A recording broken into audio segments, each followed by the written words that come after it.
Welcome to the first official annual of the Dragonverse, as we get started with none other than the dynamic Arachnid Annual. Enjoy. Thomas sleeps peacefully in his bed, his costume tossed under it. The young man had no idea what his life would become all those months ago, back when he was bitten and stung by a pair of genetically modified arachnids. We see Thomas and Mr. Blake as the two are exiting Powell Industries. Moments ago, he was bitten by the spider and stung by the scorpion. As he reaches the car, he rubs the back of his neck and checks his ankle. His dad looks at him. "Did you hear me, son?" "Huh?" "I asked if you still wanted to go to the movies later." "Oh, maybe? I wanted to hang out with Carter a bit." "Completely up to you, kiddo." The car starts and Mr. Blake begins driving home. Thomas keeps waiting for something to happen, but nothing does. He yawns and lays his head back on the seat. When Tommy opens his eyes again, he's lying in bed. He looks around, confused. He checks his phone for the time, and it's early morning the following day. Tommy tries to remember going to bed, but he can't. Instead, he listens to his stomach growl and realizes he's very hungry. Tommy begins to rummage through the pantry, fixing himself a bowl of cereal. He sits in the darkness and feels comfortable. He sets up his phone and starts watching videos. A few moments later, he hears something on the steps. His mother and father come downstairs. Relief washes over her face. "Tommy? Oh, thank goodness." His mother hugs him and kisses the top of his head. Tommy's confused. "Is everything all right?" "Yeah." "I told you, sweetie. He was just tired." "How long was I out?" 16 hours. Tommy looked surprised. "Oh." "Your father brought you inside. At first, he'd left you on the couch. When you didn't wake up, he put you to bed." "Oh, sorry, Dad." "Apologize to my back." "I admit, part of it was very adorable. He hasn't carried you like that since you were little." "Are you sure you're okay?" Thomas smiles. "Yeah, Mom. Just needed a long rest." She smiles at him. "Well, I guess you're all right. You know, you could have turned on a light." Thomas shrugs. "It's not so bad. And I'm saving you guys money." Mr. Blake smiles. "I don't know about you, but since I didn't get 16 short hours of sleep, I'm going back to bed." Mr. Blake heads upstairs. Mrs. Blake gives Thomas another hug before following him. The following Monday, Tommy is walking with Annie and Carter.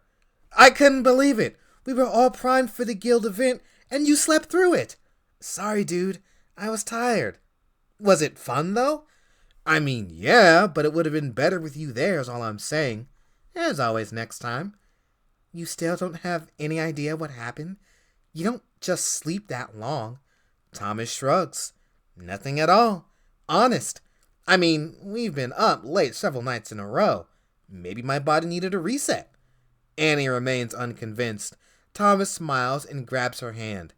"Ow. Oh, I'm sorry." "It's all right. Just a little firm." Thomas relaxes his grip a bit and keeps holding onto her hand. "Let's get you to class." Thomas arrives at his first class. As he sets his supplies on his desk, his notebook opens, ready to take a few notes. Thomas arrives at his first class. As he sets his supplies on his desk, he opens his notebook, ready to take a few notes. As his teacher begins, he listens intently. He goes to turn the page, but the paper sticks to his hand.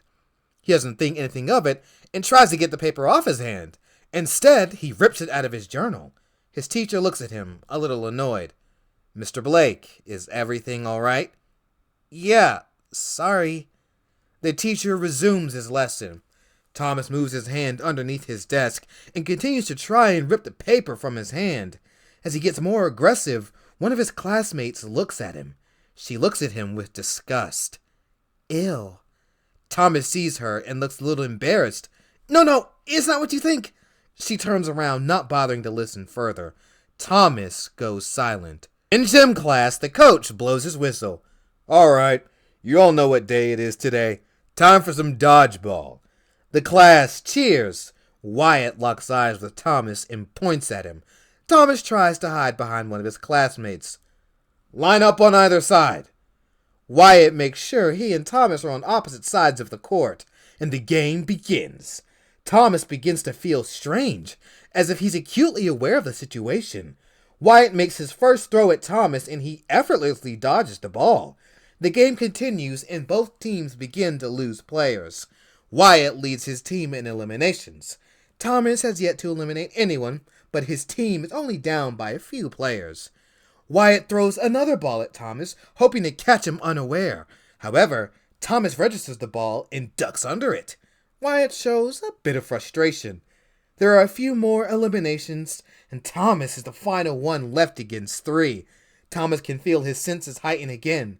Wyatt huddles with his teammates and coordinates an attack. They break huddle and begin their assault. The first ball is thrown. Thomas catches it. The second ball is thrown. Thomas catches that one too.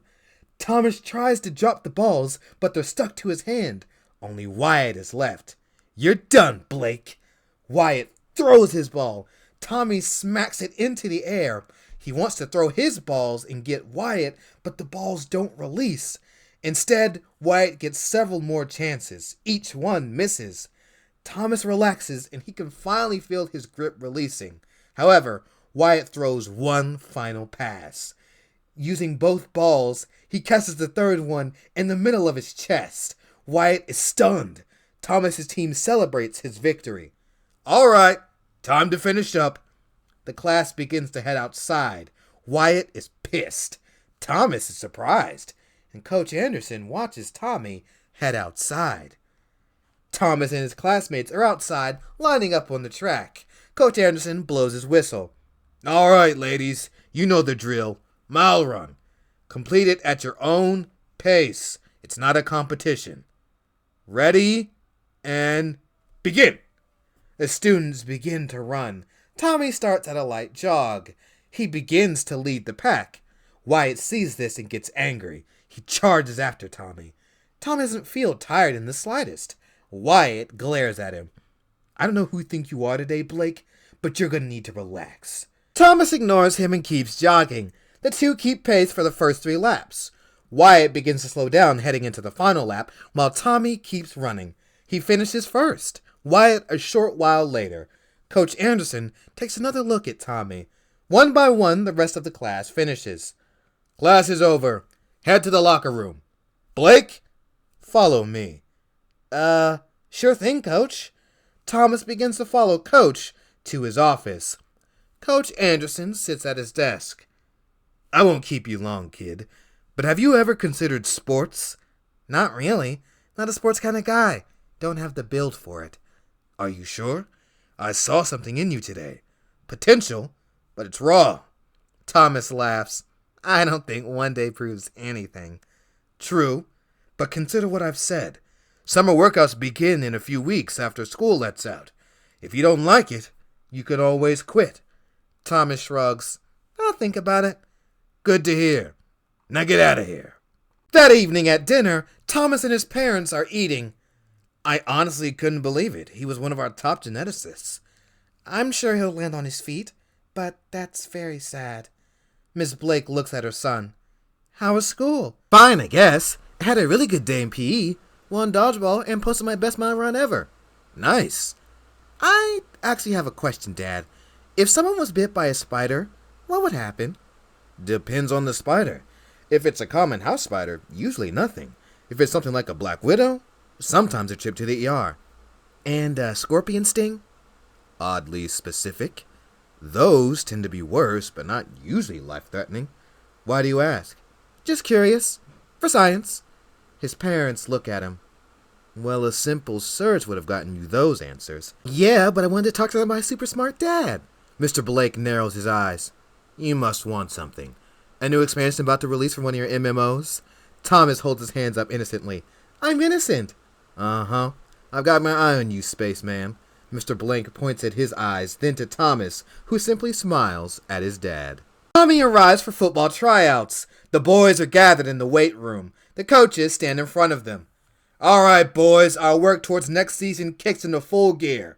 This is the time to separate yourselves, especially those looking to start. Let's get this lift in before proceeding to the field. The boys spread out across the locker room. The team stars group up together, including Wyatt and Eric. When it's Tommy's turn to lift, he doesn't struggle with any of the lifts. The other guys don't have such luck. Coach Anderson continues to watch him. Later in the morning, the players move down to the practice field. Tommy is paired up with the receivers. Morning, fellas. It's time to see what you can do. We're going to start with simple cone drills before proceeding to routes. Of course, if you don't know what you're doing, follow Eric's lead. He is our star receiver. Let's go! Coach blows the whistle and the drills begin. Eric performs excellently. Thomas can do everything a bit faster, even if he doesn't realize it. When it comes to routes, he copies Eric to a T. In the catching drills, he catches everything. Thankfully, the balls don't stick to his hands. The coach is pleased with his performance. This trend continues over the summer as Thomas gets better at football. Wyatt continues to get progressively angrier with Thomas's continued success. Meanwhile, Eric and Thomas have built up a friendship. After one practice, Wyatt pulls Eric to the side. Eric, why are you getting all buddy-buddy with that nerd? Who, Tommy? He's cool, man. You just gotta get to know him. Pass. He's a nerd, always has been, always will be. Nerds aren't good at football. Yeah, he's in the Star Wars and all that, but he's been balling all summer. Shouldn't you be happier you've got another target this year? I would be, if it wasn't him. Eric shakes his head. Terrible, bro. You can stay mad, but with Tommy, nobody's stopping our offense. Wyatt shakes his head in disbelief as Eric walks away. As the Emerald City Sharks prepare for their first game of the year, Coach Anderson stands in front of them. This is it, fellas. Everything we work for begins tonight. This year can be whatever we make of it. Execute your assignments and no silly mistakes. We do that and nobody can stop us. The players cheer. Blake, a word. Sure thing, Coach. Thomas now has a muscular frame and is a bit taller. You ready? I think so. You're starting in the slot. You've been the surprise of the summer. Keep it up. I can see you being a Wes Welker, Julian Edelman, hell, even Cooper Kupp. Thomas stares at him. You have no idea who those guys are, do you? Nope, but I'm assuming they're football players. Just do what you've been doing. Yes, sir. The team goes onto the field and the game begins. Tommy's parents, Annie and Carter, are in the stands. Tommy runs onto the field with the offense as the play is called. The crowd roars to life. Wyatt goes out of his way to avoid throwing at Thomas at first. Eventually, he does pass to him and he gets a first down. Eric celebrates with Tommy. The game continues and eventually comes to an end. Thomas walks over to his friends and family. Annie rushes to him and leaps in his arms. That was incredible. 8 catches, 114 yards, and 3 touchdowns, and 0 drops? Annie kisses him. Who knew you'd be good at football? I'm gonna start calling you Football Man instead of Spaceman. Jeez, I didn't know people liked their sports ball this much. It'd be worse if we lived in Florida or Texas. You did well, son. Thanks, Mom. Eric comes up to the group. My guy, Tommy, is gonna be like this all year. Heck yeah, man. 10 catches, 177 yards, and 3 TDs for you. I agree, Eric. What's good, Annie? You enjoyed the game? I did. Yo, Tommy, you coming to the party? There's a party? I knew Wyatt wouldn't tell you. We're celebrating the win at his place. I don't know. I would like for Wyatt to throw to me next week. Don't worry about him. Bring Annie and Carter if you want. Guys, pass, but you have fun. Of course I'll go with you. Sweet, let's roll. At the party, Tommy and Annie relax. The players are celebrating all across the house. I'm pretty sure he's not supposed to be smoking that. You have a lot to learn about athletes. Annie beams at him. What? I don't know. I guess I'm still excited. I never expected to be dating a football star. I mean, you could've. Okay, sure, but those guys are idiots. You are one of a kind. One of a kind? Man, if I'd known how much you love sports, I would have tried out sooner. I could get used to this. Annie smiles and grabs him by the hand. She takes him to a secluded area of the house and pins him to the wall. The two begin to kiss passionately. That following Monday, Thomas is walking to work. As he reaches downtown, he passes an alleyway. He hears a commotion. He sees a man attempting to rob another at knife point. "Somebody help!" The man is struck across the chin. Thomas freezes as he sees him hit the ground. Every instinct tells him to keep going, but he doesn't. The mugger raises his knife in the air. "Hey, leave him alone!" The mugger and victim are surprised to see Thomas there. "Keep it moving, kid. This doesn't concern you." "Leave that guy alone, man." "Or what? You gonna call the cops?" The mugger ignores Thomas and continues to rob the man. Thomas swells with courage and approaches him. The mugger barely registers him. "I said stop!" "Who the hell?" He swings at Thomas, but he easily dodges it. He continues to swing and miss. Thomas grabs his wrist and the mugger cries out in pain. "Ah! Let go! Let go!" Thomas takes the knife and pushes the mugger. He tumbles backwards into a dumpster. The man suddenly looks afraid and takes off. Thomas helps the man up. "Are you okay?" "I am. Thank you. I didn't think anyone would actually stop and help. Should I call the cops?" He shakes his head. "No, it's fine. The guy's gone." "That was some push you gave him." "Yeah, I work out." "I can tell. You sure you'll be okay?" "What did he want?" "Everything I had." "Why?" "Because he had a knife, and I didn't. Simple as that." "Seriously?" "You've got a lot to learn about human nature, kid. Those with power often seek to use it to dominate those without. I'm glad I could help.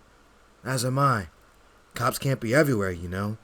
While they're off answering a call, someone else needs them." He shrugs. "Could use some extra help." Thomas thinks about his words.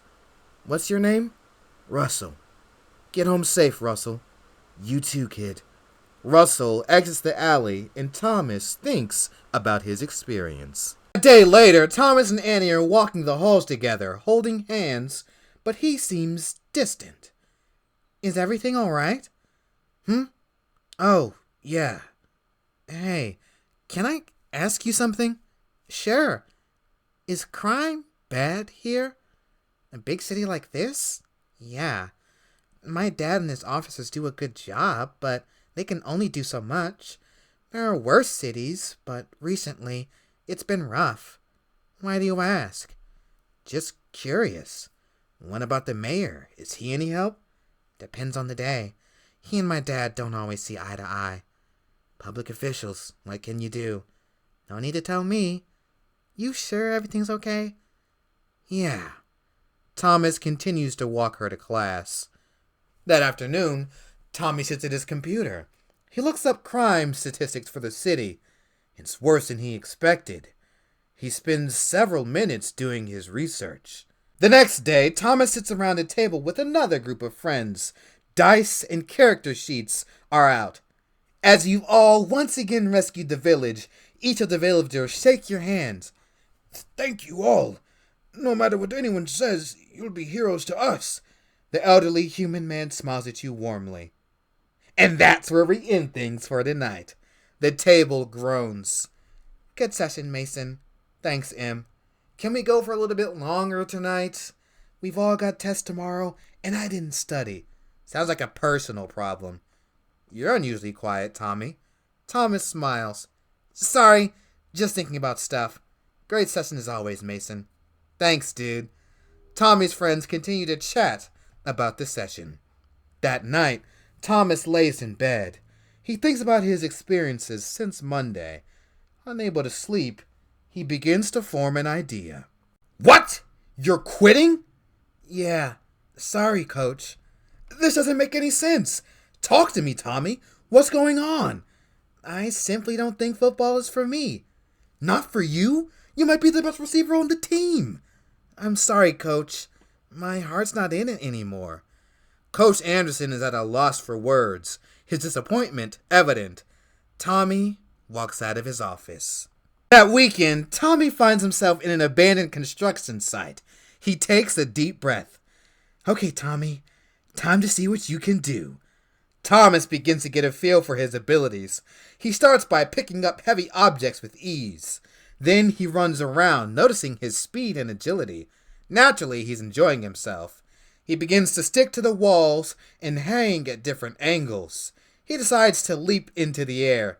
Yahoo! Thomas lands a moment later. That had to be like 60 feet up. Thomas jumps again. He begins to run around and jump through the air. He begins to journal his abilities. Tommy punches a few stones and breaks them with no effort. Then he begins to lift a few steel beams. Thomas spends the afternoon testing himself. Thomas walks back and forth along the wall.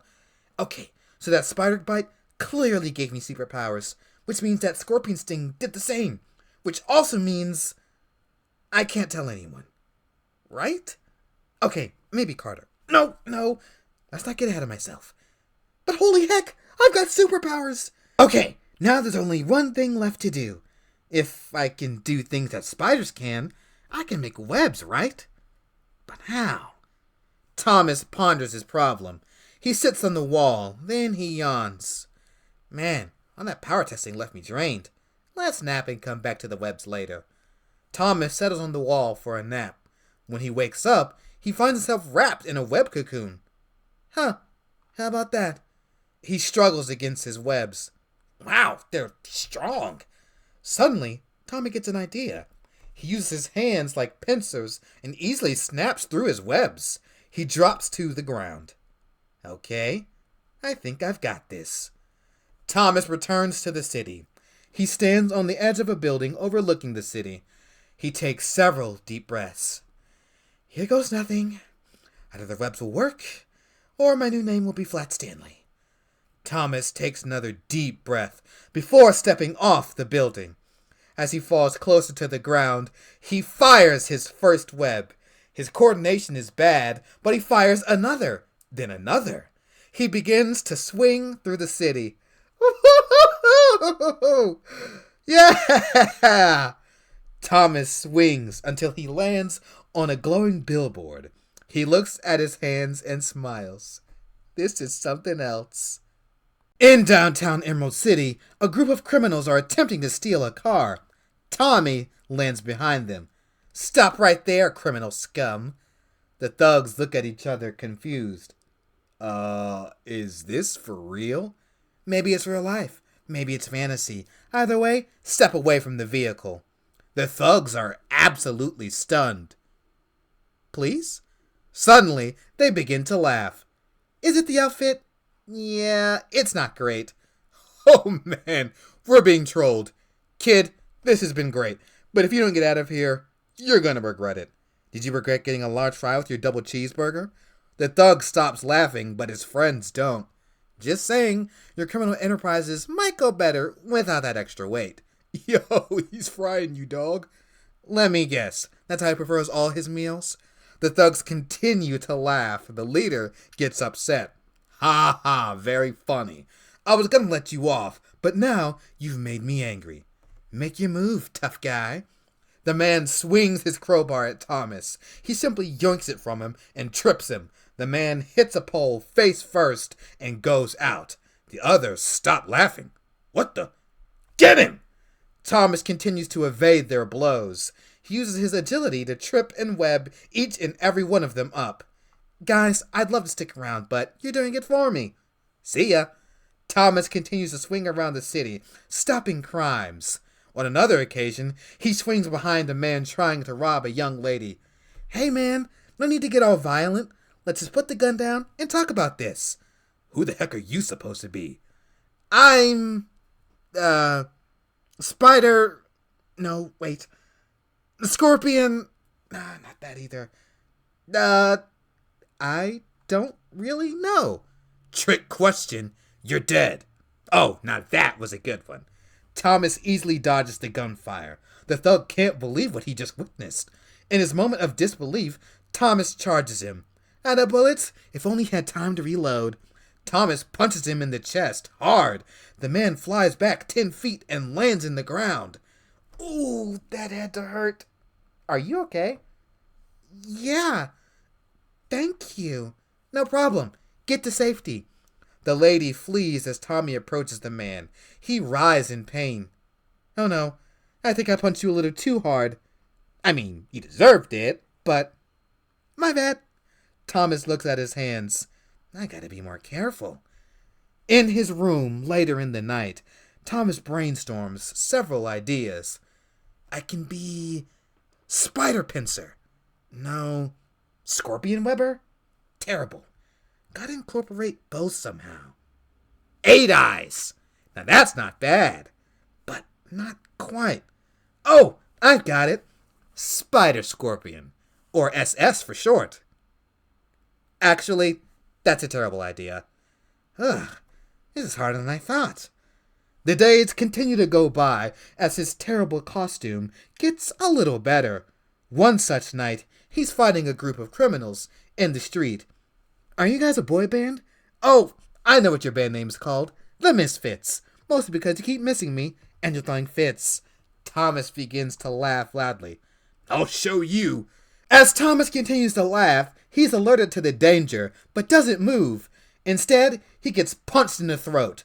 The criminal breaks his wrist, but Tommy gasps for air. Okay, maybe leave the jokes alone, Tommy. Another night, later in the week, Tommy is watching episode 6 with his parents. As Luke Skywalker exclaims he's a Jedi to the Emperor, something clicks for Tommy. Once the movie's over, Tommy gets to work. He researches both spiders and scorpions. Both belong to the Arachnida class. Thomas thinks about Luke Skywalker as he thinks of a color scheme. His black robes and green lightsaber are imprinted on his mind. One night later in the week, another group of criminals are trying to rob an armored truck. As they prepare to get away with their money, the young hero lands. What the? Who the heck are you? The young hero looks at the criminals. You can call me Arachnid. Chief Wilson sits in his office late at night. He writes on his computer. I've done a lot in my time as officer in this city, back before things became different. When officers were the only thing standing in the way of the good people of this city and criminal scum. Reminds me of my defining achievement as an officer, when I took down the Irish Mafia. You've heard this story before, but writing it down will ensure it's not forgotten. Inside the Emerald City Police Station, we see a younger Chief Wilson. He stands in front of current Chief Nichols. Morning, officer. Welcome to Emerald City Police Department. Anton Wilson. Interesting name. Slavic, sir. Polish ancestry. I see. Graduate of Central Michigan, Bachelor in Criminal Justice. You certainly take care of your physical health. Thank you, sir. It's my belief that an officer should be able to perform all aspects of the job. Chief Nichols laughs. Good man. You lived here long? My entire life, sir. I see. Well, son, let's get you equipped and get you on the beat. Thank you, sir. Chief Wilson was my first and only chief. He was a good man. Taught me how to conduct myself in the field. He saw my potential to eventually be where I am today. I know now that he was training me for this very reason. Officer Wilson begins his career. We see him around various locations. So, my career began. I suppose it was the same as any other cop. You work the beat, snag your first couple of criminals, and work your way up the ranks. Some cops have a defining moment in their career. Anything from a major sting op or their first arrest. I had two, and both were traffic stops. We see Officer Wilson as he exits his vehicle. It's a warm and sunny spring day. As he walks around to the driver's side, 4 young women are in the car. One is asleep in the back seat on the passenger side. Officer Wilson smiles at the young lady as she lets her window down. Afternoon, ladies. Do you know why I stopped you? Maybe. You're going 62 in a 45 zone. Pretty dangerous, especially within city limits. Oh, that. My apologies, handsome. Officer Wilson smiles. I get that a lot. Anyways, I'm gonna need your license and registration, ma'am. Are you sure? We're headed to the movies, and I'd hate for us to be late. This won't take long. Besides, at worst, you'll only miss the previews. She hands him the necessary documents. That's when I saw her.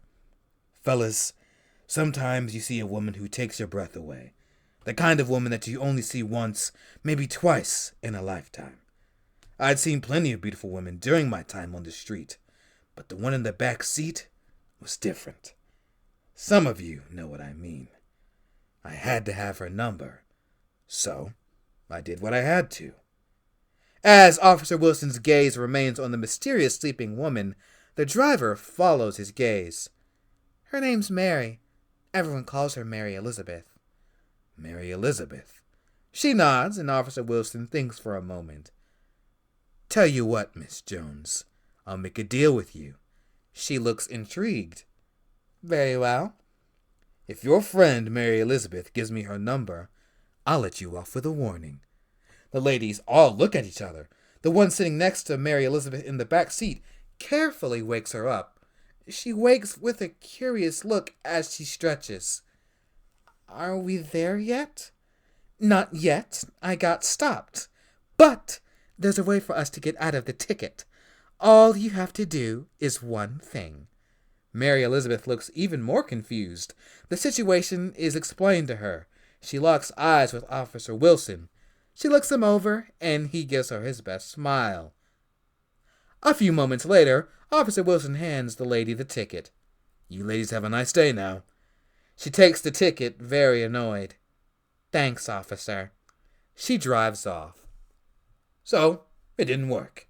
Hindsight being what it is, probably could have went about the situation better. However, it wouldn't be the last time I saw Mary Elizabeth. Some time later, Mary Elizabeth is leaving work. She walks down the stairs at Emerald City Elementary. She makes it to her car and is nearly inside when a police siren blares. She stops as the car pulls alongside her. She's a little surprised to see Officer Wilson exit. Officer, is something wrong? It's actually a detective now. But no, I simply wanted to see you again. Consider myself seen. She smiles, and so does he. I realize this may come off as strange, but, well, you're the most beautiful woman I've ever seen, and I'd like to take you out to dinner. She looks surprised, but her smile remains. She remains silent as she studies him. Right now or later? I'd prefer to take you out when you're ready. May I have your number? Mary Elizabeth walks over to him. Do you have a pen? The detective produces a pen at near superhuman speed. She laughs. She writes down her number and gives it to him. See you later, detective. Detective Wilson smiles as she gets into her car and drives off. The rest, as they say, is history. Though, as I said, there were 2 traffic stops that impacted my career. Sometime later, Detective Wilson has stopped another vehicle. It's very luxurious and expensive looking. Rain falls lightly as the detective exits his vehicle. He stops next to the driver's side window as it is slowly let down. Officer, can I help you? Yes, sir. Do you have any idea how fast you were going? As a matter of fact, I don't. Nearly 30 over the speed limit. Ah, my apologies.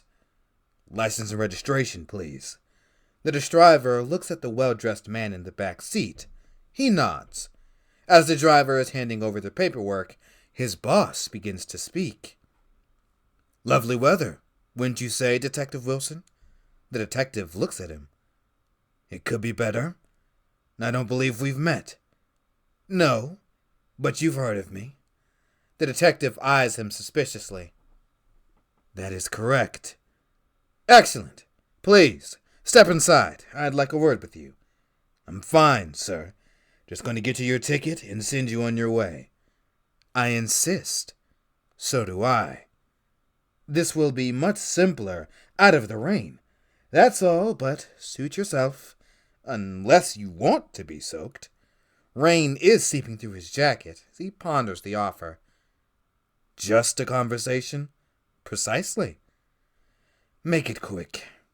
The man snaps his fingers and the car doors open for the detective. He sits next to the middle-aged man. Wonderful. Drive. The car slowly takes off. I'm still giving you a ticket, just so we're clear. The man chuckles. Do what you need to do. However, I have something for you. The man produces a manila folder and hands it to the detective. He looks inside to see several wads of cash. I believe that's enough money to pay your salary for the next 5 years. This isn't about the ticket. Smart man. Detective Hopper. You know him? Not well, but yeah. Why? He works for me. As I'm sure you've heard, he's retiring next month. I need someone to replace him. I've chosen you. The money is in advance. The detective is stunned. So, Detective Hopper was dirty. It's a shame. Tons of uniformed officers are. Taking money from the crime bosses. Been this way for decades. And you want me to replace him. That is what I said. Detective Wilson thinks for a long time. No. A shame, but not unexpected. Drop him off by his car. Yes, boss. Detective Wilson is dropped off, and then the car drives away. Mr. Kennedy, head of the Irish Mafia, one of the most infamous crime bosses in the city. It doesn't surprise you that Mr. Ford, Mr. Pavone, and Mr. Faywan were the others. After my meeting with Mr. Kennedy, I was naive enough to think he was fine with my refusal. I would later learn that wasn't the case. We see Detective Wilson interacting with his fellow officers, especially the ones who are on Mr. Kennedy's payroll. The detective does his best to avoid them. He would send his other officers to pressure me, stalk me, whatever he could think to do. I didn't know why he wanted me so badly, until I realized it. He enjoyed the challenge, seeing a good man break. That pissed me off. His confidence that I would eventually give in. So, I did something else. I started going after him. We see Detective Wilson arresting dirty cops, arresting Mr. Candy's men, and shutting down many of his operations. All of his operations in the city became a top priority for me. With the permission from Chief Nichols, whenever one of his dirty cops tried to stop me, I had to arrest them as well. His men either surrendered or had to be put down. I got very good at it. In a matter of months, his power was crippled. Of course, he didn't like that either. Several months later, Detective Wilson is preparing to leave work. Detective Mercury sits across from him. All right, Janet, I'm all done. Hey, don't forget to practice your swing. If we don't beat the firefighters this year, I'm going to be very upset. Must be nice, Wilson. By the way, you don't forget those eggs, or else your wife just might kill you. Well, that'd make her a terrible Catholic, now wouldn't it? Detective Mercury laughs and waves at him. Detective Wilson exits the station and gets in his car and leaves, though someone is watching him. The second car starts and follows after him. Detective Wilson arrives at the grocery store, parks, and heads inside. His tail does the same. Detective Wilson begins to shop. His tail follows at a distance. He keeps following the detective until he loses track of him. The man begins to search the aisles to no avail until he feels something poke his spine. Hey there, old friend. Good to see you. You too, man. Let's say we catch up outside. I couldn't agree more. If I see so much as a flinch, you'll never walk again. Detective Wilson escorts him outside. Detective Wilson walks the man to his car and pats him down. He takes the man's weapon. Let me guess, your boss sent you. Look at that, a copper with brains. I saw you the moment I left the station. Clearly not Mr. Kennedy's best tracker. The man's face flashes with anger. We all have our bad days. Yours is about to get even worse. And what makes you say that? Another car arrives on the scene. Mr. Kennedy's. More men pile out of the car. Get in, detective. Detective Wilson analyzes the situation. It's possible for him to act and survive, but there are a few civilians that could get hurt. Where are we headed? Mr. Kennedy doesn't respond, and the detective sighs. Then, no. You don't have a choice this time. Get in the car. You don't pay my bills. Never have, never will. But I'm the one in power in this situation. My boy's against one officer. Not to mention your wife being at home all alone. Detective Wilson's eyes narrow. Unless you want her to die tonight, do as you're told. Detective Wilson stands in silence. I figured you were watching my house. Got a man outside? Perhaps. And if he doesn't hear from me, I shouldn't need to go on. Despite being in good shape, I'm not bulletproof. If I had a chance to fistfight all of his men, I'd like my chances. My father taught me how to box. However, I also spent plenty of time in the gun range. While I hated using my gun, when the time came, I wanted to be ready. What happened next, I can only describe as an act of God. I don't have all night, officer. Detective Wilson sighs. I was fine with you threatening me, but you brought my wife into it. That was your last mistake. With a single motion, he punches the man in the jaw with just enough force. He stumbles back like a drunk before passing out unconscious. The others attempt to move, but Detective Wilson draws both guns. He opens fire, downing the other 3 men in quick succession. The last one is Mr. Kennedy. Mr. Kennedy's trying to get out of the car. Detective Wilson fires at the window, but it's bulletproof. Mr. Kennedy kicks the car door open, his gun ready to fire, but it jams. He looks in disbelief, and it's the last thing he does before Detective Wilson shoots him dead. Curious civilians begin to look in the area as Detective Wilson checks Mr. Kennedy. His phone falls out of his pocket. His last message sent is visible. A kill order from Mrs. Wilson. The detective sprints to his vehicle and starts it, speeding off, his phone in hand. Come on, come on. Inside the Wilson home, we see Mrs. Wilson in the kitchen. She's heavily pregnant. The phone rings and she answers it. Anton, you better have my eggs. Mary, there's no time. Get upstairs and lock the door. Mrs. Wilson's heart skips a beat for a moment. Okay. She hangs up the phone and begins to run upstairs. Outside the Wilson house and down the street, a man readies his weapon. He begins to walk towards the house. Detective Wilson puts on his siren and speeds through the city. He's still on the phone. Detective Mercury still sits at her desk when her phone rings. This is Detective Mercury. Janet, I need you to send officers to the grocery store. Anton? Why? I just killed Sean Kennedy in the parking lot. And you left the scene? He put out a kill order for Mary. 10-4. I'll handle everything else. They both hang up. Detective Wilson continues to drive at breakneck speed. The man reaches the door and pulls out his silencer. He quickly attaches it and shoots the door handle and steps inside the house. From her hiding place, Mary Elizabeth holds her stomach, doing her best to remain calm. She takes a deep breath. God, I know you can hear me. Protect me until Anton arrives. Elsewhere, the man is already at the bottom of the stairs, when suddenly his eyesight disappears. He trips and stumbles on the stairs. He begins to fumble around. He blinks to no avail, and his terror begins to rise, building to confused screams, and he begins to thrash around. Detective Wilson speeds into his neighborhood, pulling into the driveway. He dashes out of his car and hears a commotion and draws his gun. He kicks his door open and sees the man. The man blinks and looks at Detective Wilson. He realizes he can see again, but that's the last thing he sees as Detective Wilson shoots him dead. Mary? Mary Elizabeth, I'm here! Mrs. Wilson appears and rushes to her husband. The two embrace. Back in the present, Chief Wilson continues to type.